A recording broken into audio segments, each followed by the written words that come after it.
Autoridades, amigas y amigos, como presidente de Nueva Economía Forum, tengo la satisfacción de darles la bienvenida una vez más al Fórum Europa que organizamos con el mecenazgo de Asisa, Banco Sabadell y Cabify. Y hoy tenemos de nuevo la grata oportunidad de recibir a dos grandes profesionales que van a hacer, junto con nosotros, el análisis de resultados de las elecciones de ayer. En primer lugar, doña Belén Barreiro, que fuera presidenta del Centro de Investigaciones Sociológicas de España y ahora directora del Instituto Demoscópico 40DB. Y, por otro lado, don Narciso Michavila, al que ya conocen ustedes de ocasiones anteriores, presidente de GAT3. Vamos a estructurar el desayuno en 4 grandes bloques. En primer lugar, una foto general para ver la participación, el perfil de votantes y por qué se ha votado así. En segundo lugar, qué ha pasado, los partidos, cuáles han sido los corrimientos del voto y los grandes sucesos de la jornada de ayer. En tercer lugar, el eje territorial norte-sur. Y en cuarto lugar, ¿ahora qué? Pactos, elecciones del 26 de mayo. Si le parece, doña Belén, haga un primer análisis para conocer su opinión. Pues muchas gracias, José Luis, muchas gracias por la invitación.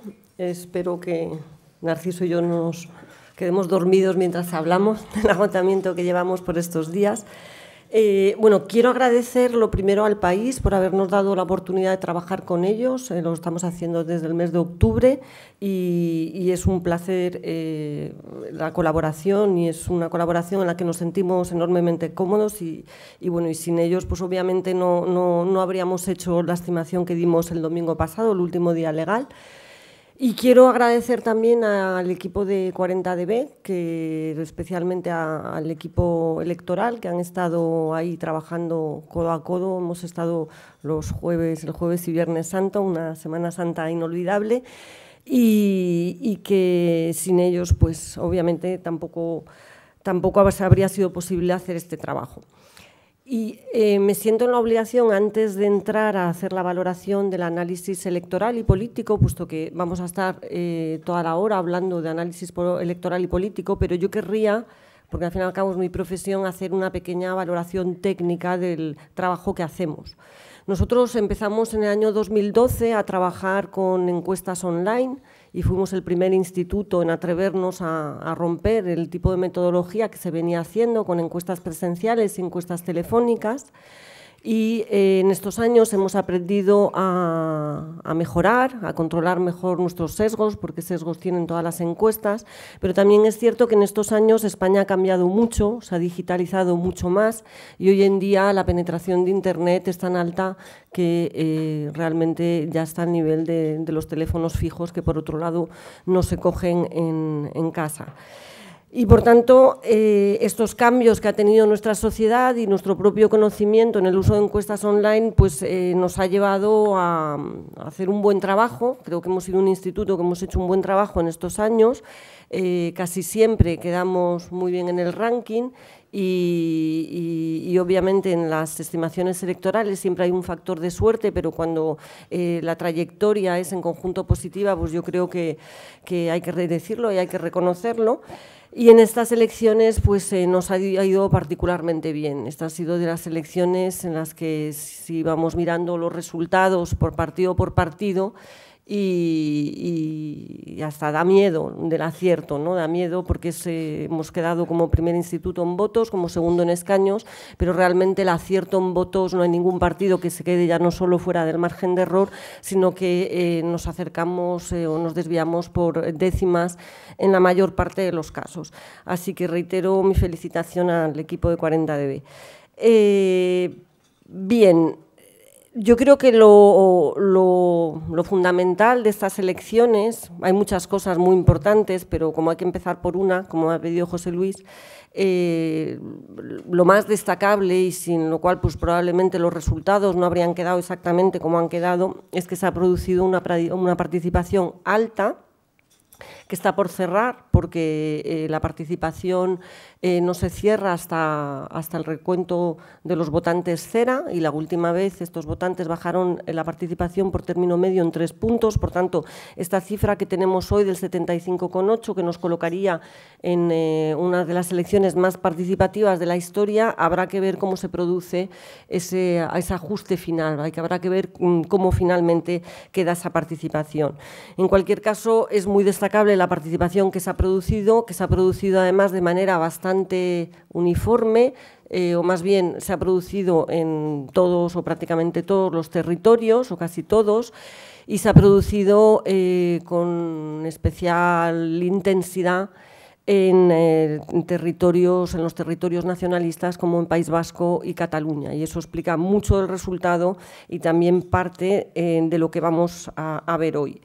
Yo creo que en estas cifras de participación, y lo sabremos con las encuestas postelectorales, creo que ahí se esconde algo que sí veíamos en las encuestas preelectorales, que es la implicación tan intensa que han tenido los jóvenes en estas elecciones, y muy especialmente los nuevos votantes, que hace un año consideraban que los partidos eran todos muy aburridos, que decían todos lo mismo, que no les motivaban nada, y en un año hemos visto un cambio de discurso, y yo creo que los jóvenes, los nuevos votantes, por lo que sabemos en las encuestas, obviamente hay reparto hacia todos los partidos, pero los partidos más votados entre estos nuevos votantes eran el PSOE y Podemos, y por lo que nosotros hemos podido captar por discursos más de tipo cualitativo, es el miedo al posible resultado de Vox el factor fundamental de movilización de estos jóvenes, ¿no? Incluso jóvenes que antes de la campaña eran más partidarios del PSOE que de Podemos, y que en los días, lo cual es sorprendente, ¿no? porque estábamos ante familias en las que los jóvenes habían hecho más moderados que sus propios padres, pero en todo caso la participación de los jóvenes yo creo que es crucial. Y yo creo que vamos a ver también en las encuestas una participación importante de los sectores moderados, de los sectores centristas. Como siempre en estas elecciones, los espacios ideológicos menos participativos son el centro y los sectores que se definen sin ideología, que aproximadamente suman el 40% del electorado, y estos electores, que es donde más indecisión había y donde había también más desmovilización, yo creo que, dado el resultado de Ciudadanos y en parte del PSOE, pues obviamente estos sectores moderados también se han movilizado. Y tengo curiosidad por ver en los resultados finales la movilización de las mujeres.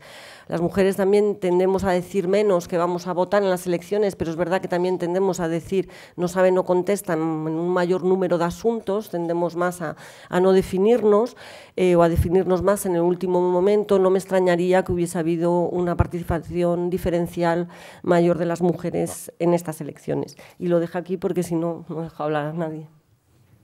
Narciso Michavila.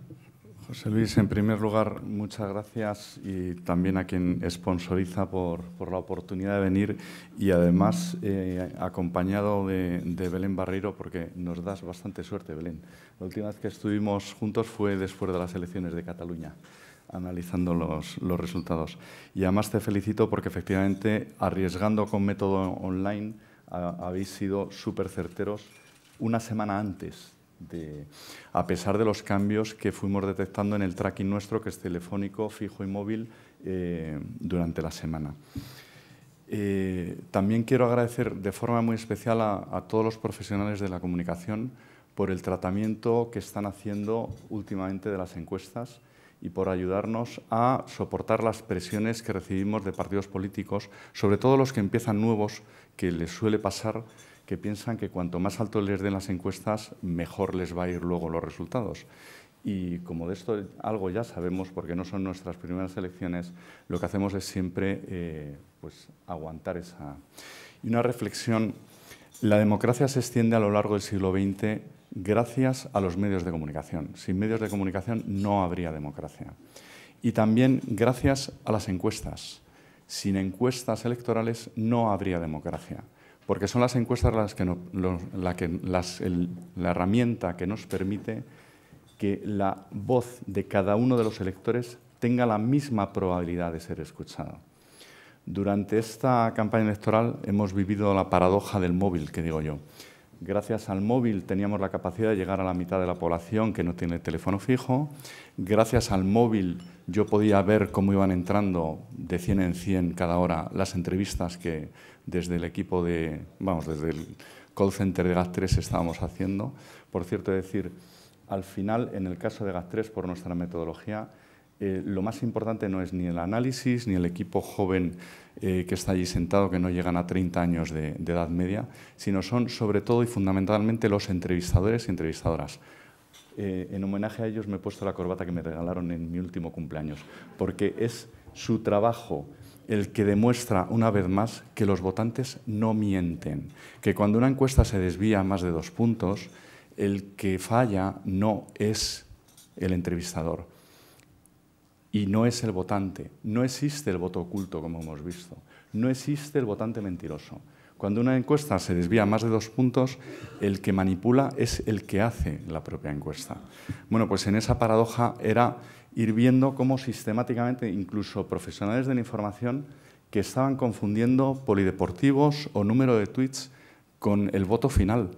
Y no paraban de decirnos, pero es que no estáis viendo esta revolución que hay ahora mismo. Pues mira, no la veo porque al final se vuelve a demostrar que gracias a las encuestas no nos volvemos al siglo XIX. Pensar que la sociedad es lo que está en Twitter o que es simplemente lo que está en un polideportivo, en un acto, es volver de nuevo al siglo XIX. Y es olvidarnos de que existe la herramienta científica para conocer el conjunto de la sociedad. Vivimos en una sociología a veces de gente que por venir al Palace, que es el mejor hotel de España, piensa que ya saliendo del Palace ya conoce toda la sociología de los hoteles de toda España. Y se olvida que hay otros 15.000 hoteles, la inmensa mayoría fuera de Madrid, y la inmensa mayoría de ellos no son de 5 estrellas. Mi tesis doctoral fue sobre el soldado profesional. La hice estando en el ejército. Y al final fue lo que me ayudó a entender la sociedad, porque las sociedades se construyen de abajo arriba y las naciones son no lo que sean sus símbolos, no es su bandera ni su himno, es sobre todo y fundamentalmente lo que son sus ciudadanos. Entonces, el criterio de los generales está muy bien, pero los generales que están en el cuartel general o atienden a lo que decimos los sociólogos, a lo que los que pisamos la calle, o al final la imagen que tienen de España es muy desvirtuada. Concretamente, además, aparte de haber recibido muchos ataques por nuestras encuestas, hemos recibido muchos ataques también por hacer ver que en democracia la ley de la gravedad es el sistema electoral, que podemos votar lo que queramos y lanzar nuestro voto todo lo alto que queramos, que al final va a caer en todos los países de acuerdo con la ley electoral.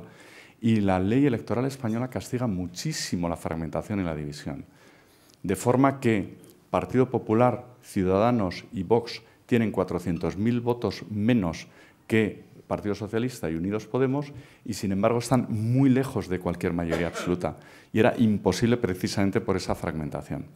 Todo esto, pues había algunos opinadores que, aparte de atacar nuestras encuestas, atacaban nuestra explicación del sistema electoral, que se ha terminado cumpliendo de forma muy especial en el Senado.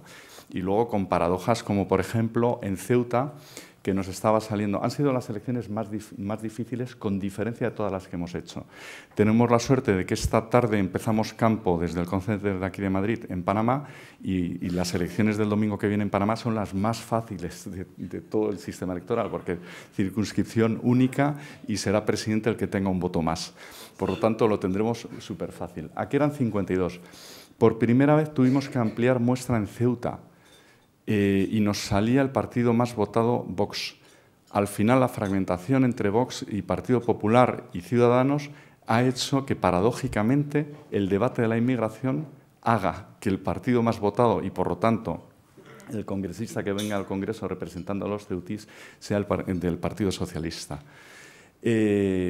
Paradojas en Álava, por ejemplo, cuando muchos nos decían, nos están diciendo algunos partidos nuevos que van a tener representación en Álava. Digo, bueno, pues creed a los políticos. Una de las funciones colaterales de las encuestas es que es el mejor detector para las mentiras de los políticos. Pueden mentir la primera vez, pero la siguiente vez ya los propios periodistas dicen, bueno, voy a empezar a fiarme más del que realmente sabe cómo funciona esto. En Álava, el Partido Popular se ha quedado a unos 500 votos de obtener representación. Javier Maroto se ha quedado sin su acta de diputado por Álava. La ha tenido Bildu por primera vez. Ciudadanos ha tenido unos 6.000 votos, muy lejos de poder entrar, y Vox ha tenido 4.000 votos. A lo largo de la campaña, de la última semana, ¿qué movimientos notamos? Pues principalmente una remontada de Podemos, una vez más, igual que en el 15, a costa del Partido Socialista, que finalmente terminó siendo menos de lo previsto. Pero hemos tenido la suerte, lo veíamos desde el principio, el elector de izquierdas estaba bastante consolidado, era fácil, y de hecho en la encuesta ayer de todas las televisiones públicas de la Forte y de Radio Televisión Española, pues están dentro de la horquilla o pegados los dos, ¿no? Tanto Partido Socialista como Podemos. La mayor desviación la hemos tenido no en el Partido Popular, que también veíamos una bajada muy abrupta, sino sobre todo y principalmente en Ciudadanos y Vox. En una entrevista hace... Narciso, como de partidos vamos a hablar en el segundo bloque, me gustaría que profundizaras en el perfil del votante y por qué se ha votado, cómo se ha votado. Bien, pues entonces, uno los dos, aunque luego hable de los partidos. En el partido de centro-derecha había muchísima indecisión y de nuevo se ha vuelto a demostrar que la mayoría social está en la moderación. En esa entrevista decía que el votante de derecha se levantaba por la mañana siendo del Partido Popular, comía siendo de Ciudadanos y se acostaba y cenaba siendo de Vox, y a la mañana siguiente vuelta a empezar. O sea, teníamos problemas muy grandes en la indecisión del votante de derechas. Lo que se ve es que las urnas se cerraron antes de la cena y que al final, en la encuesta de ayer, Vox ha terminado estando muy por debajo de las expectativas, a pesar de que en ningún momento le dimos no llegamos a los 40 escaños nunca. Ellos mismos nos presionaban diciendo que iban a tener 70 diputados. Y nos ha sorprendido al alza Ciudadanos. Por lo tanto, el votante al final, en las opciones, casi siempre se va a la moderación. Y ya voy terminando. La semana pasada, cuando terminé el análisis de las encuestas, puse un tuit que decía 23 de mayo de 2001. Ahí está la clave. Y se ha cumplido. Y es porque cuando has terminado de analizar entero, te das cuenta que precisamente un partido político que surge, como es Vox, que surge en buena parte como reacción a un comportamiento extremo de una parte del electorado en Cataluña y como reacción al procés. Como reacción a esa radicalidad del procés, se produce otra reacción adversa en el caso de Vox. Un nacionalismo frente a otro nacionalismo. Pero esa misma oferta electoral de Vox lo que iba a producir es lo mismo que produjo en 2001 la posibilidad de que Mayor Oreja pudiera llegar a ser el lehendakari. Que los vascos salieron a votar en masa para evitar eso. Y era lo que detectábamos, que los españoles iban a salir en masa a votar y que, de hecho, los nacionalistas catalanes tienen la mayor representación parlamentaria de su historia, los vascos casi también, y que la izquierda también ha salido a votar en masa. Las mujeres, ya te anticipo, gracias al tracking, que también han votado en masa. Hay dos ejes muy importantes a tener en cuenta. Aparte, por supuesto, del clásico izquierda-derecha, el eje de género, que es muy importante, y luego muy importante también un eje norte-sur. En el sur, y ahí hablo de todas las provincias andaluzas, extremeñas, Murcia y Castilla-La Mancha. Ha habido un desplazamiento del voto hacia la derecha, igual que pasó en Andalucía, y sin embargo en el norte, Ciudadanos, por ejemplo, ha estado claramente por encima y no ha habido tal desplazamiento en ese sentido. Y ya voy terminando. Insisto de nuevo, La ley de la gravedad de la democracia es el sistema electoral. Los mayores errores, a mi juicio, en esta campaña electoral los veremos después, pero han sido precisamente el no entender el sistema electoral en las estrategias de los partidos. Belén, pues hablemos de partidos. Uno por uno, vamos... Como queráis. A ver, empezamos con el PSOE, que es el partido que gana estas elecciones y que, bueno, sube en votos de forma moderada, sube considerablemente para ser un sistema de 5 partidos, pero obviamente ya las subidas y las bajadas de los partidos no son las mismas que en un sistema bipartidista, y se queda, como decíamos nosotros, en 28,7% del voto y 122 escaños. Yo creo que la lectura fundamental de lo que ha ocurrido con el PSOE, y yo escribí sobre esto hace aproximadamente un mes, porque era lo que ya se veía en las encuestas, y ahora se ve aún más en la distribución del voto territorial, es su transversalidad. El PSOE recupera lo que le hizo potente en los años de Felipe González y lo que le hizo potente en los años de Zapatero, que es ser un partido transversal y, por tanto, el partido más votado, el partido favorito entre los hombres, entre las mujeres, entre los jóvenes, los de mediana edad, entre los mayores, entre las clases acomodadas, las clases medias, las clases bajas. Y ahora hemos podido comprobar que es el partido favorito en casi todos los territorios, en 14 de las 17 comunidades autónomas. Esta transversalidad obviamente no es la misma que la que había en la etapa de Felipe González y en la etapa de Zapatero, porque la transversalidad en aquellos años era una transversalidad rotunda, porque eran 2 partidos, era un sistema de bipartidismo imperfecto. Ahora estamos en un sistema de 5 partidos y esa transversalidad no es tan rotunda, pero es una transversalidad nítida, es decir, gana en todo y gana por menos, porque también hay muchos más partidos en juego. Yo creo que aquí hay lecturas importantes que hacer y que hay que dejar claro, porque también se han dicho muchas cosas, y muchas cosas que se han dicho no son ciertas, pero no es que no sean ciertas hoy, es que no lo eran tampoco antes en los análisis previos a estas elecciones. Se ha dicho mucho que el PSOE le podía estar ocurriendo y que a la izquierda le podía estar ocurriendo en España, como ha ocurrido en otras democracias, y que eso podía estar impulsando el crecimiento de Vox, es decir, que el Vox podría estar creciendo entre la clase trabajadora y que, por tanto, teníamos que plantearnos qué es lo que estaba ocurriendo en partidos de la izquierda para no ser capaces de mantener el voto obrero. Esto no era así antes de las elecciones y es obvio que no es así viendo los resultados que ha habido, ¿no? El PSOE, en su transversalidad, es el partido también más votado en la clase trabajadora. La novedad de estas elecciones es que si en el año 2015 y el año 2016 el PSOE se había quedado en esa España que yo llamé en mi libro de analógicos empobrecidos, esa España poco moderna, poco digital, más rural, más envejecida, ahora ha dado el salto hacia esas otras Españas digitales empobrecidas y digitales acomodadas. Ha hecho un movimiento en todas las direcciones. Por tanto, el PSOE nunca perdió a los trabajadores y ahora, además de los trabajadores, se ha hecho hueco entre las clases acomodadas y las clases más dinámicas de la sociedad. Podemos entrar en razones, ya esto nos llevaría mucho tiempo. Yo creo que para mí la razón fundamental del resultado del PSOE tiene que ver con que el PSOE en un momento dado, con la crisis económica y especialmente con los recortes en la etapa de Zapatero en el año 2010, pierde la confianza de su electorado, que se sienten traicionados por un presidente que consideran que les va a proteger, y que, como en todo en la vida, cuando uno se siente traicionado y cuando uno pierde la confianza, la única manera de recuperar esa confianza es con los hechos, porque no hay otra, porque decir no sirve de nada si no se hace.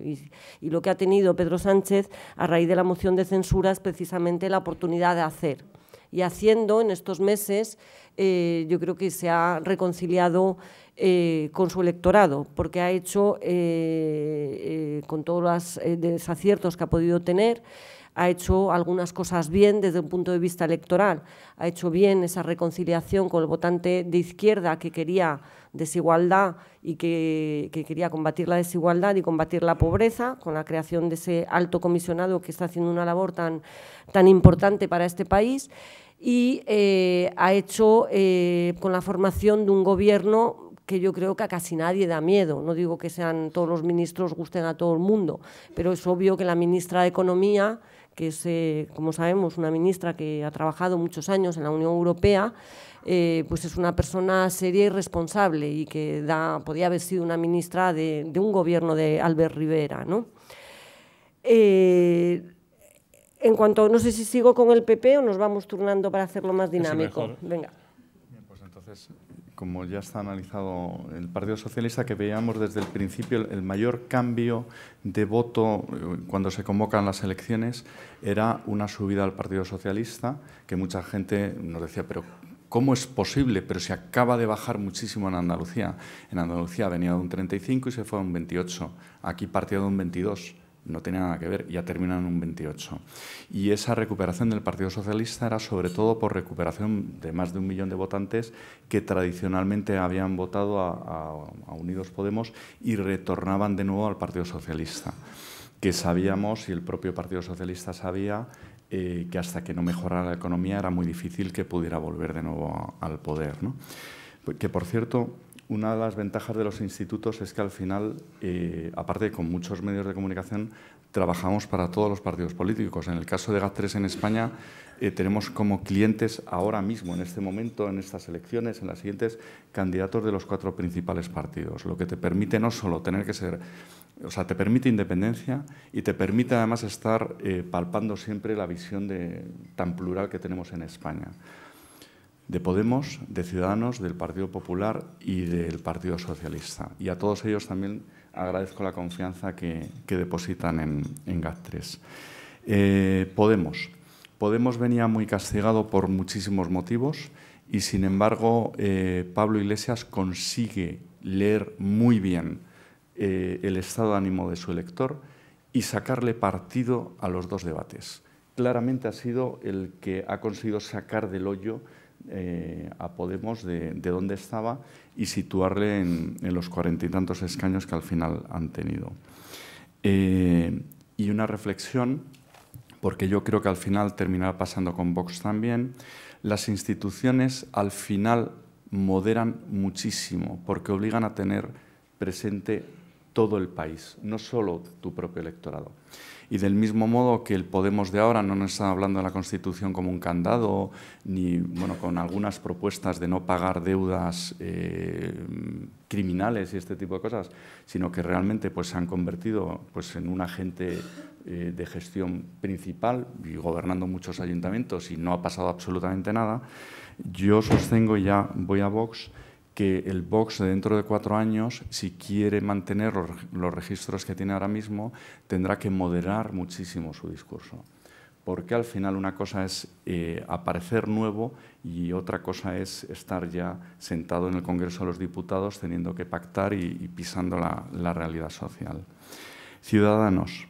Ciudadanos se le criticó muchísimo por haber hecho esa apuesta tan clara de no pactar con Pedro Sánchez, luego hablaremos de posibles pactos, pero tenía una lógica electoral muy clara. Su indeciso no lo tenía por la izquierda, lo tenía fundamentalmente por la derecha.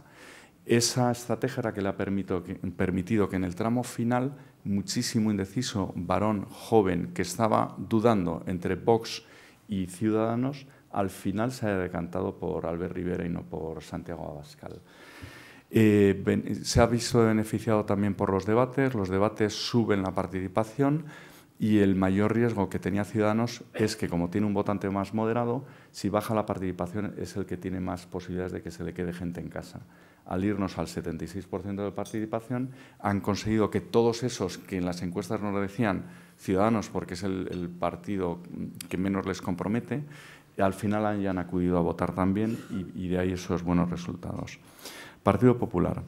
Venía castigado de antes, a mi juicio y desde el afecto personal que le tengo a Pablo Casado, que soy amigo personal de él, pero creo que la estrategia ha estado equivocada. Ha sido una estrategia planteada más en términos de primarias. Me recuerda exactamente lo contrario de lo que le sucedió a Hillary Clinton en sus primarias contra Obama. Las planteó en términos de elecciones generales, Obama lo leyó perfectamente y supo que eran unas primarias y por eso le derrotó. Y aquí, sin embargo, la estrategia de Pablo Casado con las primarias fue brillante y a mi juicio ha planteado una estrategia también en clave de primarias, desde el punto de ir territorio a territorio sin entender que al final se vota de forma global, que el votante del Partido Popular no vota líderes, vota marca, y que por lo tanto el Partido Popular es lo que es, no por un líder personalista, sino por lo que es el partido en sí. Y que los votantes conservadores lo que les gusta es poder ir reformando, pero conservando, no teniendo que...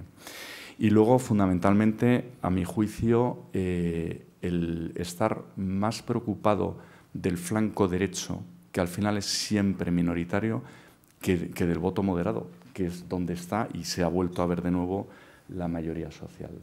Belén. Sí, siguiendo con el partido...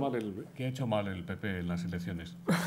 El PP venía mal ya de antes, ¿no? Que yo creo que eso también es justo reconocerlo por Pablo Casado, ¿no? Es decir, la fidelidad de voto del PP está en el 40%, ¿no? O sea, es un dato dramático.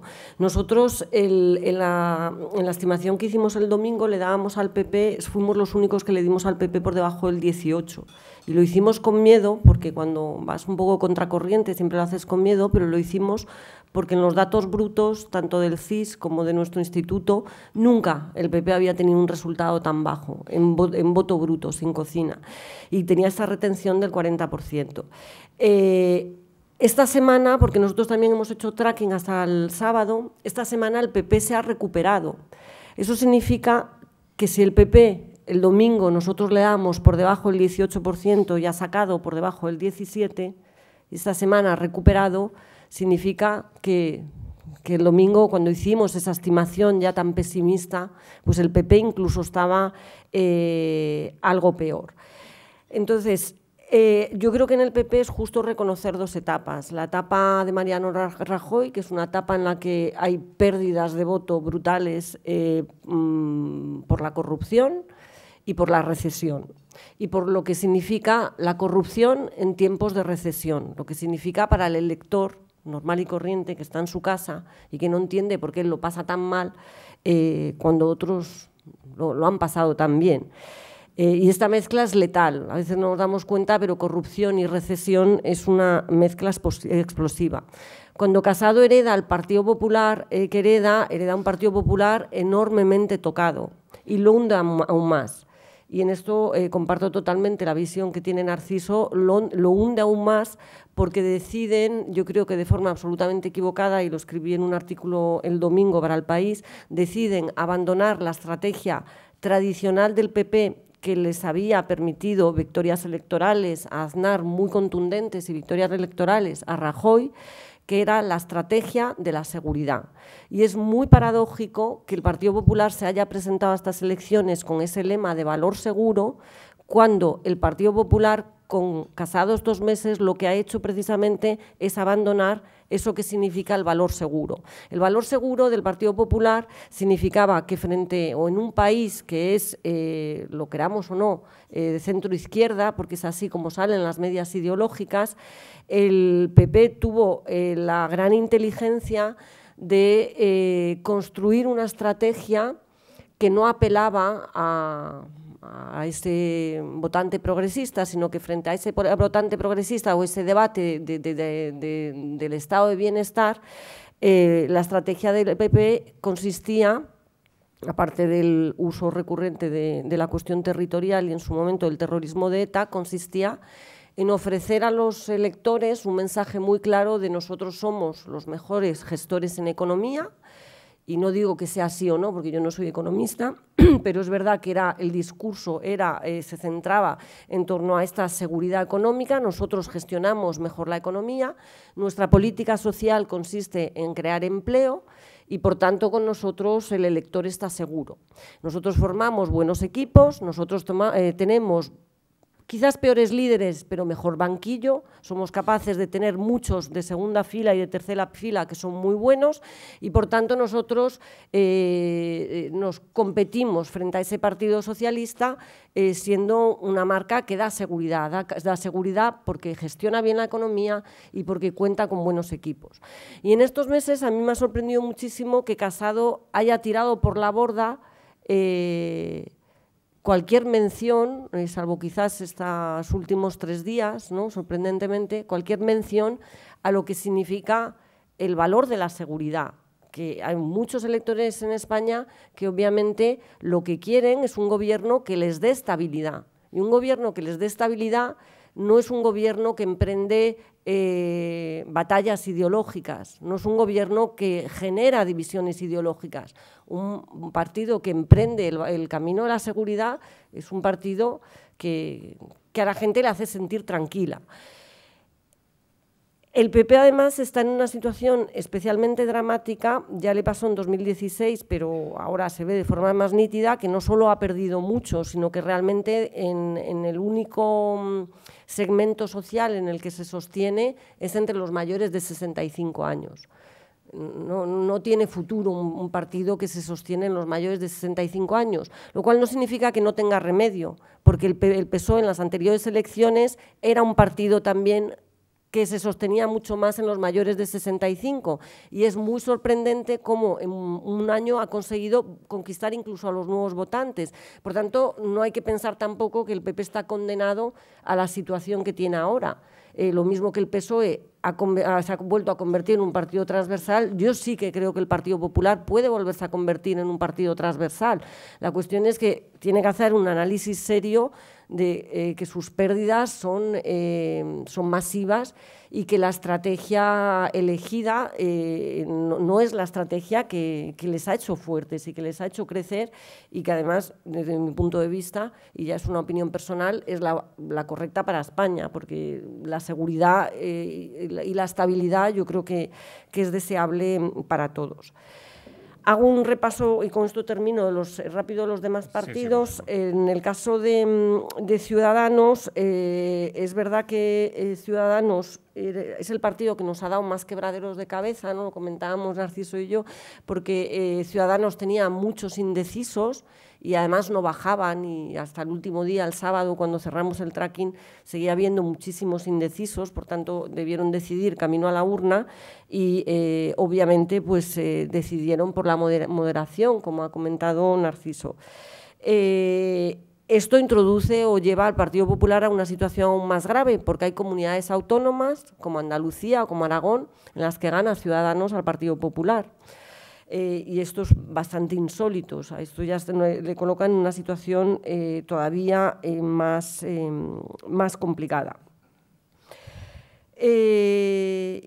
Y luego yo creo que también es importante es importante el mensaje que ha transmitido Narciso de que la derecha gana en votos y la izquierda en escaños, es decir, ahí hay un desajuste producido por el sistema electoral, que no es producido, es el sistema electoral, pero es obviamente la división de la derecha ha sido una idea nefasta para la derecha, porque desperdician muchos votos cuando el sistema tradicionalmente, el sistema electoral, beneficiaba algo más a los partidos conservadores, ¿no? Y en esto es verdad que Ciudadanos es el único que se escapa un poco, ¿no?, de esta tónica general, porque el Ciudadanos crece bastante más en escaños de lo que lo hace en votos. En votos crece algo con respecto a las últimas elecciones, pero en escaños crece muchísimo. Por el lado de Vox, que es el otro elemento que explica la caída del PP, ¿no? La caída del PP se produce, obviamente los partidos tienen que romper sus ataduras con los electores antes de que surjan otras oportunidades, pero ya se habían roto y, por tanto, no solamente se refuerza y surge Ciudadanos en su momento, sino que también Vox. Y Vox yo creo que tiene algo muy sorprendente y que nos tendría que llevar a la reflexión. ¿Por qué? Vox tiene un discurso que se puede calificar y que mucha gente califica como un discurso de extrema derecha. Los votantes de Vox no son de extrema derecha, lo cual no significa que la extrema derecha no esté dentro de Vox, significa que la extrema derecha es mínima en España. Nunca ha estado más allá del 2%. Obviamente con ese 2% no se llega a los votos que ha llegado Vox. Entonces, ¿qué es lo que ocurre con Vox? Que Vox ha cogido o ha captado votos del 10, en esa escala ideológica del 0 al 10, que es la extrema derecha, pero también del 9, también del 8, también del 7 y también del 6. Y en el 5 es donde se para y le queda muy poquita cosa. Pero el electorado de Vox no es un electorado de extrema derecha. De hecho, la media ideológica del electorado de Vox es exactamente la misma que el electorado del Partido Popular. ¿Y qué les distingue? Que el electorado de Vox es un electorado más joven, con 10 años menos por término medio, es un electorado más urbanita, es un electorado más digitalizado. En cierto sentido, no me meto en qué dicen los partidos, sino en lo que son desde el punto de vista sociológico. En cierto sentido, Vox es como una marca joven del PP, que era lo que en su momento parecía que iba a ser Ciudadanos, la marca joven del PP. Ciudadanos ya no es la marca joven del PP porque Ciudadanos es un partido que está mucho más centrado en su media ideológica, está en el centro derecha. Los otros dos partidos están en la derecha. Y yo creo que esto es importante porque una cosa es el discurso de Vox y otra cosa es lo que sociológicamente es Vox. Y esto es importante por dos razones. Primero, porque el partido en sí va a tener que reflexionar sobre quiénes son sus electores. Y segundo, el contagio social de un partido así, cuando sus votantes son gente que no es tan distinta a mucha que hemos conocido, es más grande. Es decir, ser votante de Vox no es una cosa tan rara en términos sociológicos. No son ni los rebotados de la crisis, ni los obreros enfadados porque no ven futuro, no, es la clase acomodada, conservadora, que ha castigado la corrupción y que ha castigado lo que ha considerado pues, quizás una postura tibia del PP con Cataluña o quizás una falta de liderazgo del Partido Popular, pero es esa misma derecha. Y esto en cierto sentido le da una oportunidad también a Casado, porque significa, no es que en España haya enloquecido y haya surgido una extrema derecha de la nada, es que no ha surgido nada de eso. Simplemente la gente ha cambiado de partido, no es que haya cambiado la sociedad. Eso significa que el Partido Popular puede emprender una estrategia de unificación de la derecha que incluya a ese 10% de votantes que se han ido a Vox. Y es en lo que yo, si fuese asesora de Casado, le transmitiría, emprender ese camino de unificación de la derecha, porque las divisiones de la derecha, aparte de ser malas para la estabilidad del país, desde luego al Partido Popular no le favorecen en nada. Y termino con Unidas Podemos, que es un partido que aparentemente pierde en estas elecciones y obviamente pierden votos, pierden escaños. Es verdad que recupera mucho esta última semana, en el tracking recupera. Yo no estoy muy segura si los debates electorales, porque se dice, ha recuperado por los debates electorales. Es verdad que Pablo Iglesias resultó especialmente educado y se agradece, ¿no?, en el debate electoral. Yo creo que eso lo piensa todo el mundo y lo importante que es la educación, ¿no?, en la vida y en la política. Pero yo creo que Podemos se ha reforzado porque ese día se dio respuesta a un dilema de los votantes de Unidas Podemos, que es con quién va a pactar el PSOE. Y nosotros sabíamos por nuestras encuestas que los votantes de ese partido, de forma totalmente unánime, quieren un pacto del PSOE con la izquierda y con el nacionalismo. Eso es lo que quieren los votantes. Y ahí la respuesta de Pedro Sánchez no fue esa. La respuesta fue, yo estoy abierto. Otra cosa es que el señor Rivera no quiera nada con nosotros, pero yo de pactos yo estoy abierto. Entonces yo creo que eso ha sido definitivo para esos indecisos o esas personas que se habían pasado en los meses anteriores de Podemos al PSOE. Muchos se quedaron y otros volvieron porque no tuvieron la respuesta adecuada a su pregunta. Y con esto hablaremos después de pactos, pero yo quisiera hacerles partícipes, me lo traslada nuestra amiga Marta Pastor de Radio Nacional, que Ciudadanos confirma que se sentará a negociar con el PSOE, lo ha dicho el señor Villegas en Radio Nacional de España. No sé lo que quiere decir esto, pero ahí está. Volveremos a este tema de los pactos, pero ahora toca el tercer bloque que va a abrir don Narciso Michavila sobre el eje territorial. El eje territorial, otra de las ventajas de la democracia es que nos obliga a todos, por lo menos durante un día, a descubrir que la sociedad española es mucho más que la burbuja en la que cada uno estamos, y descubrir que hay partidos que ni siquiera sabíamos que existen. Incluso algunos que no tienen representación, como es PACMA, que no recuerdo ahora mismo cuántos votos ha sacado, pero vamos, seguro que más de 250.000. No ha tenido representación, ha tenido los mismos votos que el PNV, que tiene 6, porque los concentra en 3 provincias. Aparte de las peculiaridades de Cataluña, del País Vasco y luego del resto de los territorios, por supuesto, y es fruto también de la globalización, el eje territorial está cobrando fuerza en todos los países y en todas las democracias. Parte del debate del procés de Cataluña tiene que ver, es fruto de la globalización. Y es un sector del electorado catalán que cree que la solución a sus problemas pasa precisamente por acentuar ese debate identitario. Ha producido, como he dicho antes, un efecto contrario en el caso de los votantes de Vox, que, como he dicho antes también, está especialmente acentuado en las provincias del sur, castellano parlantes. No olvidemos cuando nos decían, ¿cómo das tan bajo a Vox? Digo, tienen dos techos que ellos mismos se han puesto.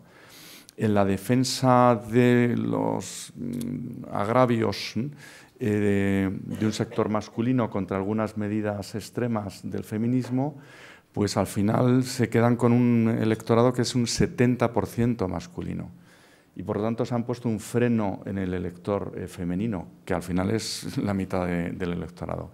Y el otro freno también es el territorial. Un 20% del electorado en España tiene como lengua materna y lengua de uso habitual en su familia, un 20%, una lengua española diferente al castellano.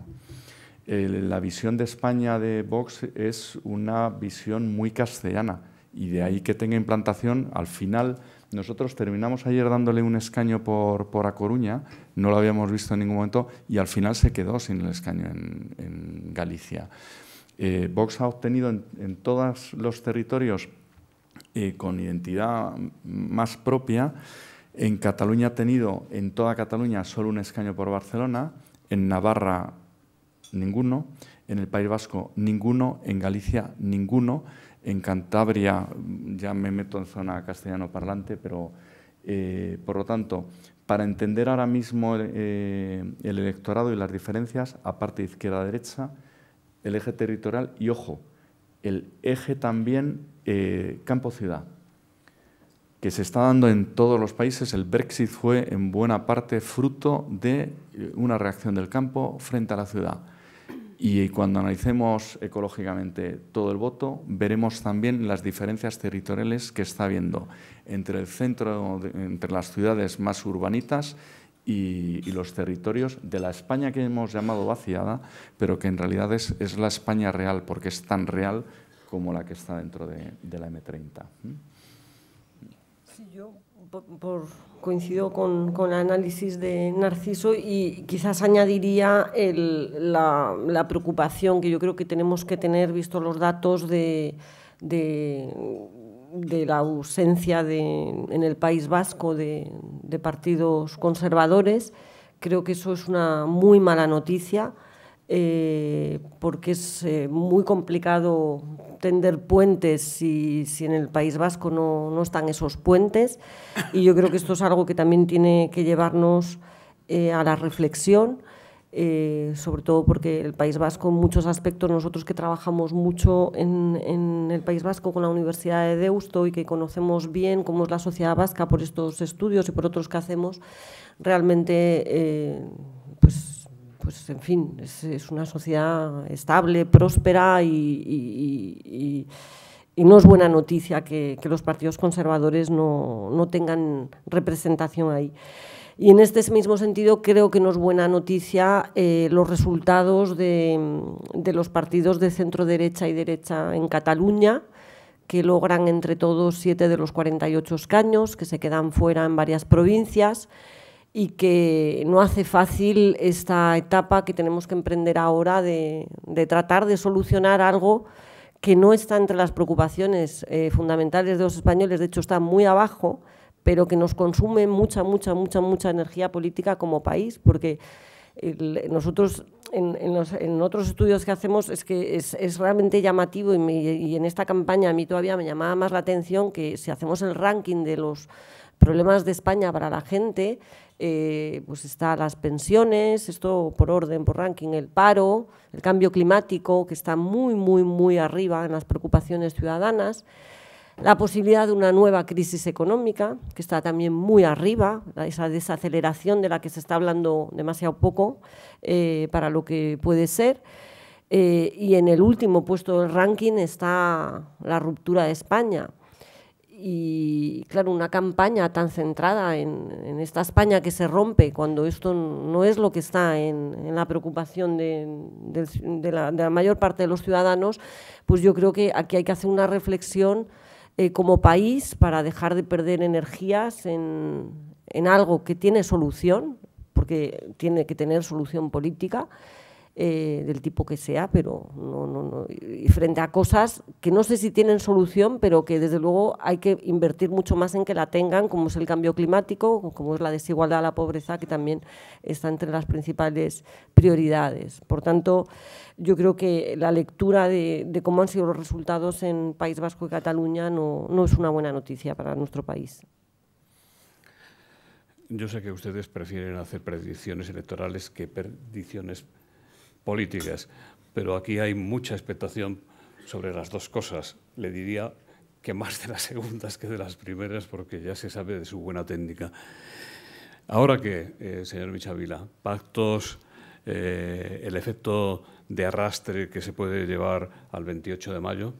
Bueno, lo primero que hay que tener en cuenta, ayer cuando veíamos el arco parlamentario, decíamos, con un sistema electoral que está pensado para mayorías estables y pocos partidos políticos, al final del siglo XXI, porque nos está llevando esto en el consumo de todo, pero también en la política, el elector español se está comportando como si tuviéramos un sistema totalmente proporcional. Ver los resultados y te recuerda más a Holanda o a Dinamarca que a España, ¿no?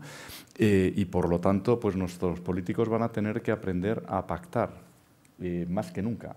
Y curiosamente, el pacto que veíamos siempre más probable, porque era la suma más probable hasta el domingo, que era un Partido Socialista y un Ciudadanos, porque sumaba de forma clara, a lo largo de la semana, al ir viendo bajar al Partido Socialista y un Ciudadanos que subía, pero no con los resultados que ha tenido, parecía más improbable y que, por lo tanto, íbamos a un escenario de ingobernabilidad.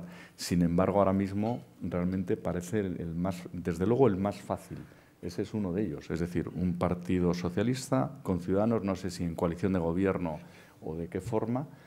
Ese es el escenario ahora mismo más probable, sin descartar el otro posible, que es con abstención nacionalista y apoyo de Podemos. En cualquier caso, lo dijimos desde el principio de la campaña, el que más opciones tenía de estar en la Moncloa era Pedro Sánchez. ¿Qué influencia van a tener estos resultados de ayer en el comportamiento electoral de cara al 28 de mayo y 26 de mayo? Y habría que diferenciar, naturalmente, las municipales de las autonómicas y de las europeas. Luego les pediría al final que valorasen el resultado en las autonómicas de la Comunidad Valenciana. A ver, si algo hemos aprendido, o yo por lo menos, en todas estas elecciones, es que los manuales que teníamos para interpretar qué iba a hacer el elector ya no sirven. Por lo tanto, pensar que en función de lo que pasó anoche ya sabemos cómo va a reaccionar el electorado, créanme, eso lo puede decir alguien que me dijera, no, yo ya vi venir en verano del año pasado que iba a pasar todo lo que ha pasado. Entonces, le creo. Es decir, como sociólogo, hasta que no empecemos a preguntar al elector qué va a hacer, sinceramente no podemos saber cómo va a reaccionar en los ayuntamientos y en las comunidades. Señora Barreiro. Pues en cuanto a pactos, y siempre decimos, yo creo que también Narciso y yo coincidimos en que es más fácil hacer la predicción de los ciudadanos que la de los políticos, porque dicen una cosa, luego hacen otra y en fin.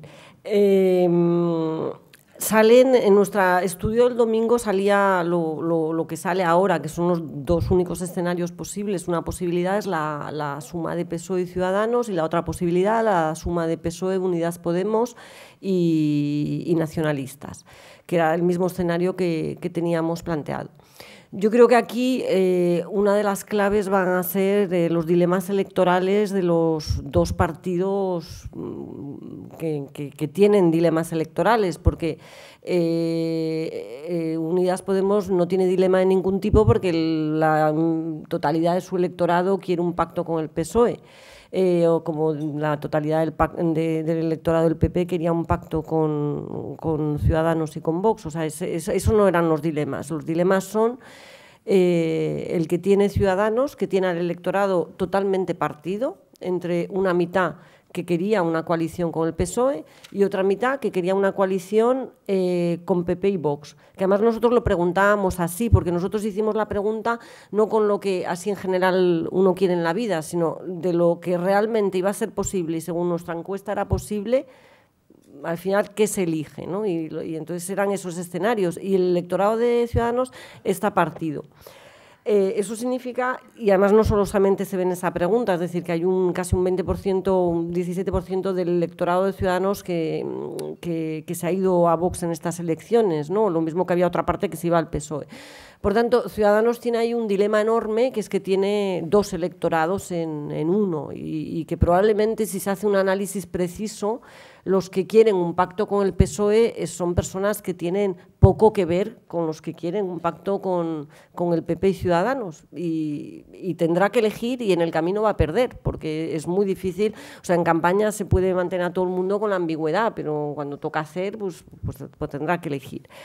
Y en el caso del PSOE, lo que hemos visto es que se ha ido reforzando a lo largo de la campaña la preferencia por un pacto con Unidas Podemos y los nacionalistas.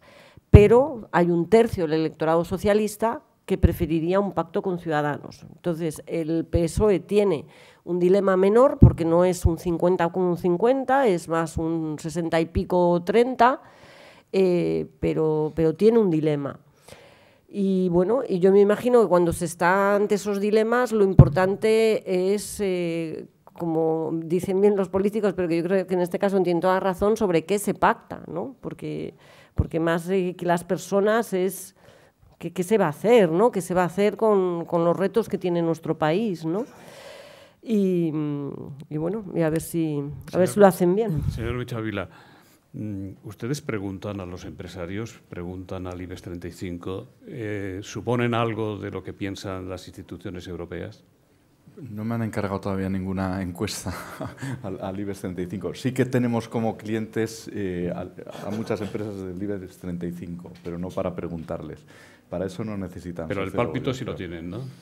Tenemos sensaciones, pero sinceramente es que no, ahí compartimos, creo que Belén y yo en esto compartimos, nos gusta siempre bajar el balón a tierra. Es decir, nuestra obligación como sociólogos no es interpretar a la élite, esa se expresa muy fácil y sin necesidad de intermediarios, sino poder conectar la realidad social con empresarios, con políticos o con cualquier. Con lo cual, es que además es más fácil saber, y lo hemos demostrado, qué van a hacer 26 millones de electores que qué van a hacer 6 políticos cerrados para pactar. Por lo tanto, pues, sinceramente, no sé cuáles van a ser los pactos. Sí, evidentemente, tenemos, o sea, España tiene pues un pacto a la alemana estilo Partido Popular, Partido Socialista, pues cualquiera aquí puede entender que es impensable. Yo siempre lo dije, además, en la época en la que el Partido Socialista estaba más castigado y que parecía que el sorpaso iba a hundir al Partido Socialista, decía no, porque no cometerá nunca el error del PASOK, que fue pactar con Nea Democracia, ¿no? Y eso fue lo que le hundió. Sinceramente, creo que el pacto más probable es Ciudadanos con el Partido Socialista, pero eso depende de ellos. ¿Usted qué piensa?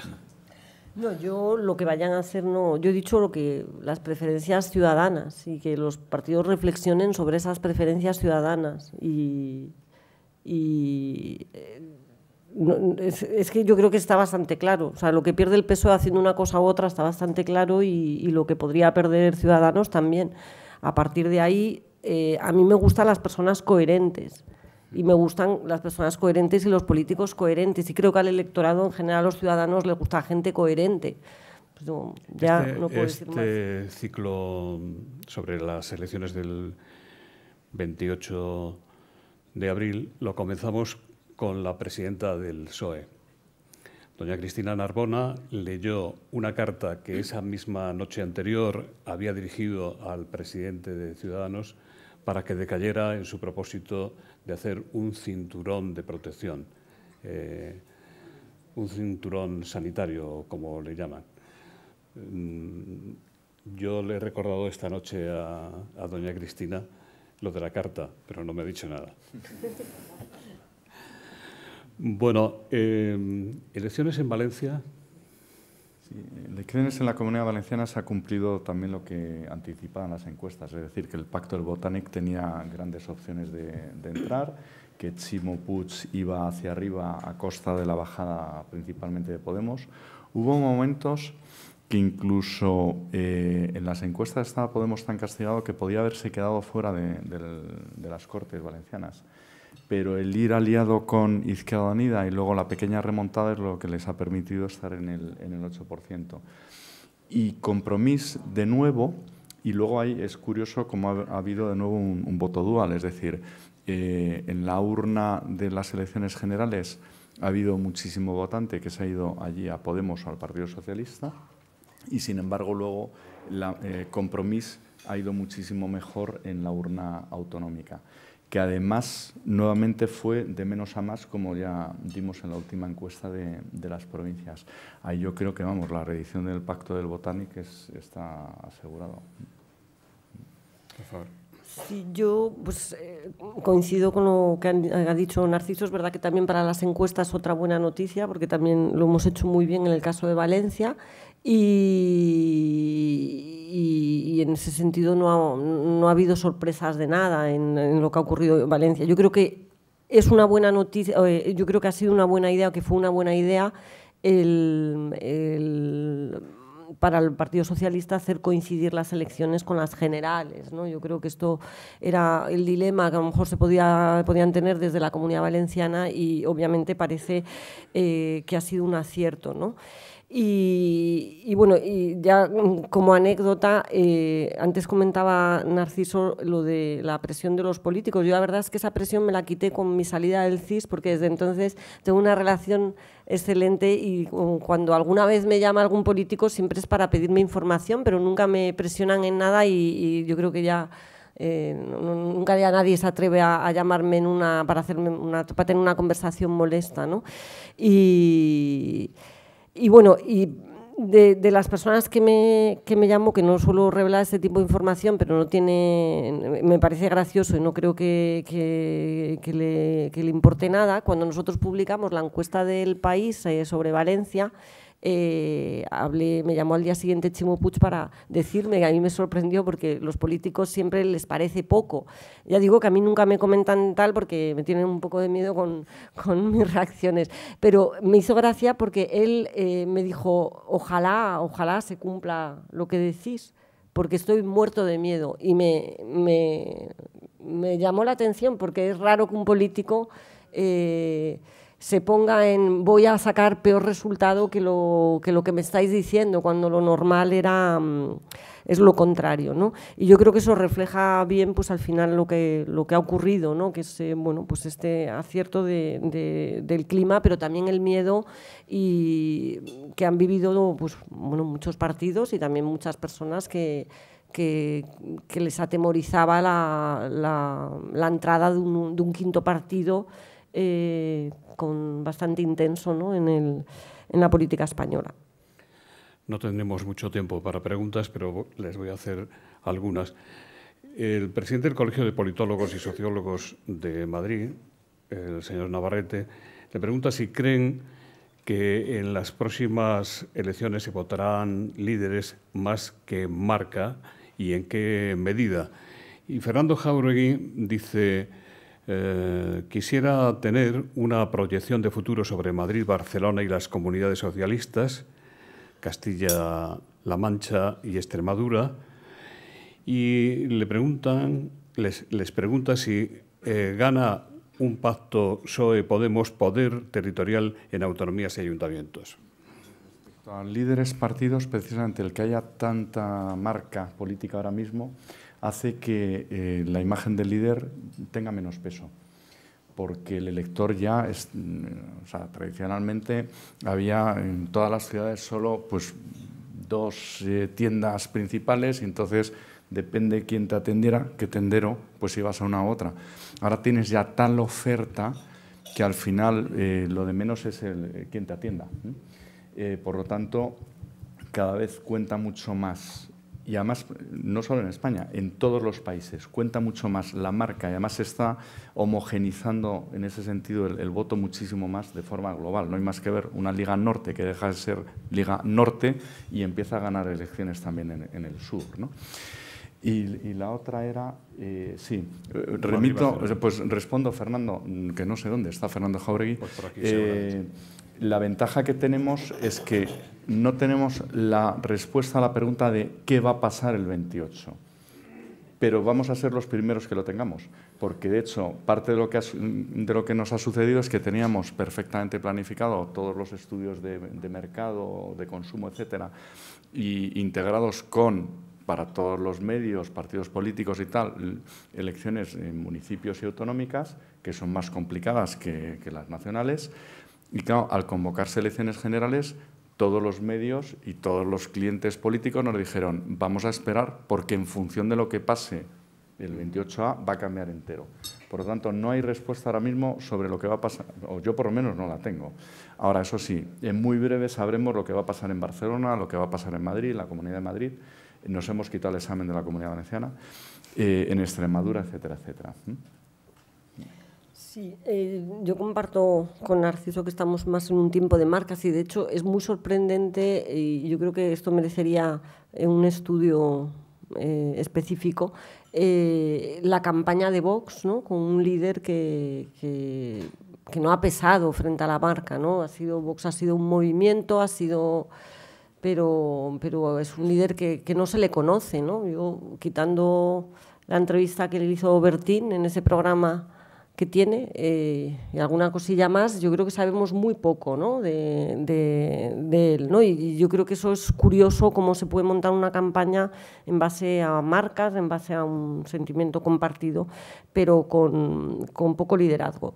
También me pregunto qué es lo que ocurriría si tuviésemos a alguien con un hiperliderazgo, ¿no?, de estas personas que hay en la vida que dejan a uno fascinado, ¿no? O sea, que tampoco estamos en esos tiempos, pero tampoco creo que sea inevitable. A lo mejor es que no ha surgido, pero no, o sea, ninguno de los líderes tienen notas medias enormes, ¿no? ¿Ha ganado carisma don Pedro Sánchez?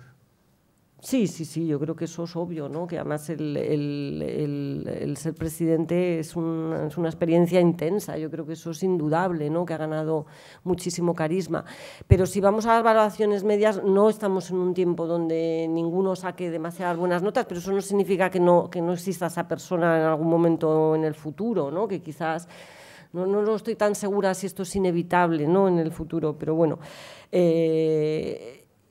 Y ya está, ¿no? Porque yo creo que ya el futuro, o sea, ya que nos pidáis ahora, ¿cómo era la lista? La Extremadura, yo no... Vamos a ver ahora, ¿no?, que nos dan los próximos trabajos que nos quedan por hacer. Luis Marchal dice, y con esta pregunta ya vamos a terminar, dice, el CIS de Tezanos casi clavó el resultado electoral. ¿En qué lugar quedan las críticas que ha recibido el señor Tezanos?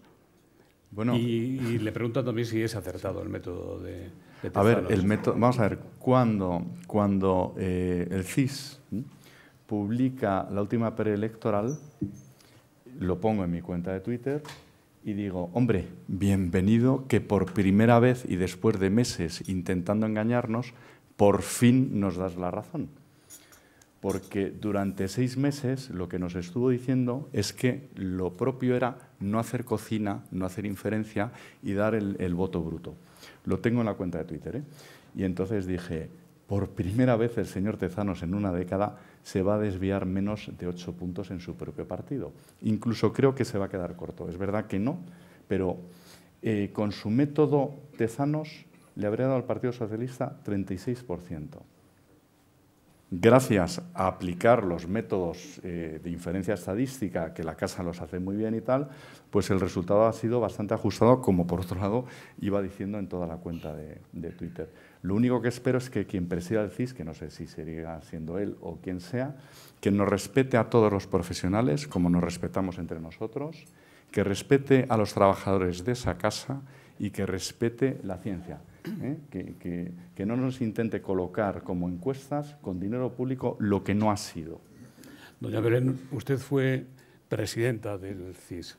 ¿Cómo ha visto la era Tezanos en el centro? A ver, yo creo que cuando se dirige una institución, lo que tiene que pesar es la institución y tiene que pesar poco para la persona, ¿no? Especialmente si es un organismo público, ¿no? Y a mí en estos meses, cuando en las entrevistas que he hecho, cuando me decían el CIS de Tezanos, y decían, no, el CIS no es de Tezanos, no hay un CIS de Tezanos, el CIS, es una institución con un gran presupuesto que hace una labor formidable, que nos ha dejado para estas elecciones una encuesta de 20 y pico mil casos, con un cuestionario que podía haber sido más extenso, pero que ahí está y que nos permite hacer análisis muy exhaustivos de los nuevos votantes, del votante de Vox, etcétera. Y esa es la labor que hay que proteger. O sea, yo lo que no querría es que por culpa de este mal año y de estas tensiones a nadie se le ocurriese poner en duda que el CIS es una institución de la que todos aprendemos muchísimo. Es una institución imprescindible para los que se dedican a las ciencias sociales. Claro, yo vengo de la universidad, con lo cual es que a mí soy especialmente sensible con las cuestiones de investigación, pero creo que eso es una reflexión que no le corresponde hacer al CIS, que el CIS ha hecho todo bien, pero que es verdad que es lo mismo que fue muy desagradable en los debates ver los insultos. A mí me duele cuando escucho en la prensa que a Narciso se le dice que es comandante de artillería o soy comandante pero de que artillería, está muy bien, pero como si fuese, cosas, claro, como y si eres fuera, doctor en sociología, ¿no? Entonces, ese desprecio del comandante de artillería y Kiko Llaneras, que es otra persona estupenda y que aporta muchísimo a este oficio, que lo ponía de ingeniero. Y, a ver, en mi empresa hay desde matemáticos, ingenieros, sociólogos, o sea, ¿qué es esto, no? Entonces, eso hay que rectificarlo, ¿no? El tono tiene que ser un tono de educación y de respeto, y como ha dicho Narciso, nosotros somos un sector que no, contrariamente a lo que cree la gente, no estamos con llamaditas a ver tú qué haces y tú qué no haces, porque si nos llamamos normalmente es por dudas metodológicas de muestras y de cosas muy técnicas. O sea, esto que se creen de los institutos, se reúnen, se ponen a hablar, es que no lo hacemos, ¿no? Pero por las mismas,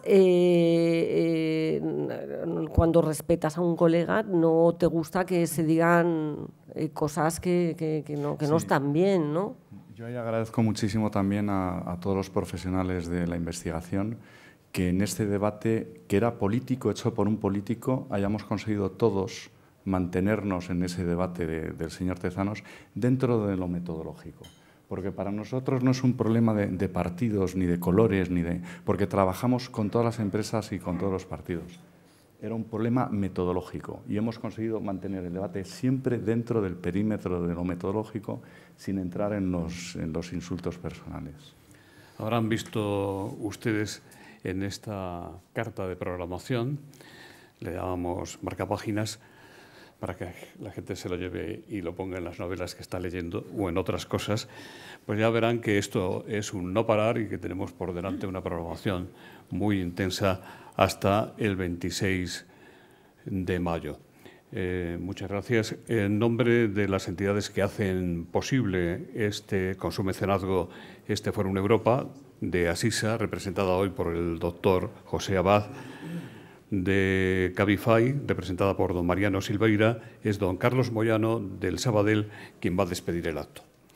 Muchas gracias, José Luis. En nombre de los patrocinadores, tanto Asisa como Cabify y Banco Sabadell, que damos las gracias muy especialmente a don Narciso y a Beatriz por el excelente análisis que habéis hecho y sobre todo tremendamente clarificador, ¿no? Porque la noche de ayer fue una noche especialmente complicada para gran parte de la ciudadanía. Y simplemente a todos ustedes darles las gracias por su asistencia y nos vemos mañana en el siguiente desayuno de Foro de Nueva Economía. Muchas gracias.